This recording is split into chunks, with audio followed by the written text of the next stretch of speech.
সামান্য কিছু গরু মাংস দিয়ে আপনি অনায়াসে কয়েকজন মানুষকে খুশি করতে পারবেন। বিশ্বাস হচ্ছে না? এই যে দেখুন, এই যে সামান্য কিছু মাংস, আর এই মাংসটা দিয়ে আমি এমন একটা রেসিপি দেখাবো যেই রেসিপিটা দিয়ে 4-5 জন মানুষ অনায়াসে খুব মজা করে খেতে পারবে। তো চলে যাব মূল ভিডিওতে আর দেখতে থাকুন। এখানে আমি প্রায় 4-5 টুকরো বা বড় পিস করা 1 পিস মাংস নিয়ে নিলাম, আর ছোট হলে 4-5 টুকরো। তো এখন এগুলাকে আমি এভাবে চপ করে নেব। আপনারা চাইলে পাটায় একটু থেতো করে নিতে পারেন। তো আমি এভাবে করে করে একটু চপ করে নিব। আর এইভাবে না হয় আপনারা যদি ব্লাইন্ডারে করতে চান সেটাও করতে পারবেন। তো আমি আর ব্লাইন্ডারে করব না, আমি এইভাবে করে একটু কিমা করে নিয়ে তারপর চলে যাব মূল রেসিপিতে। আপনারা রেসিপিটা দেখতে থাকুন। এইখানে আমি কিমা মাংসগুলো নিয়ে নিলাম, সাথে এখন দিয়ে দেব 4-5টা পেঁয়াজ, যেগুলো মাঝখান থেকে একটু টুকরো করে কেটে নেওয়া, আর দিয়ে দেব 2-3টা রসুন। এটা আমি খোসা সহই দিয়েছি, সমস্যা নেই। তো এখানে আমি আদা দিয়ে দিলাম 1 টুকরো, আর দিলাম টমেটো 1টা। এখন চলে যাব আমি রান্না করতে।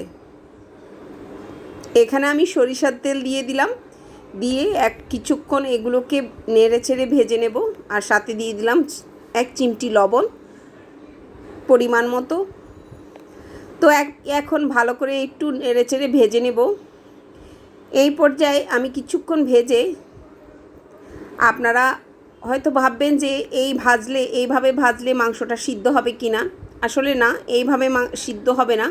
তার জন্য আমি এটার সাথে পানি অ্যাড করব। আমার ভাজাটা মোটামুটি একটু লাল হয়ে গেছে, আর এই পর্যায়ে আমি দিয়ে দেব একটু গরম পানি।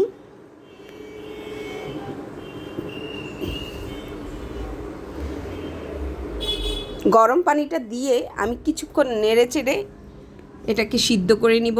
কিছুটা হয়ে আসছে, আর এই পর্যায়ে আমি দিয়ে দিচ্ছি কাঁচামরিচ আর শুকনো মরিচ ঝালের জন্যে।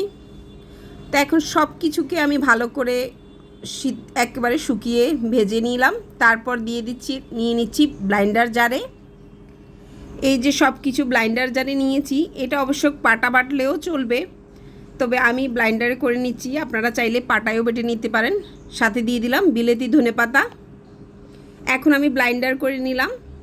এই যে দেখেন, আমার রেসিপিটা একদম তৈয়ার। আর এখন আমি এটাকে সুন্দর করে সার্ভ করে দিচ্ছি। এটা এত মজার আর এত টেস্টি হয় যে একবার খেলে সবসময় খেতে চাই।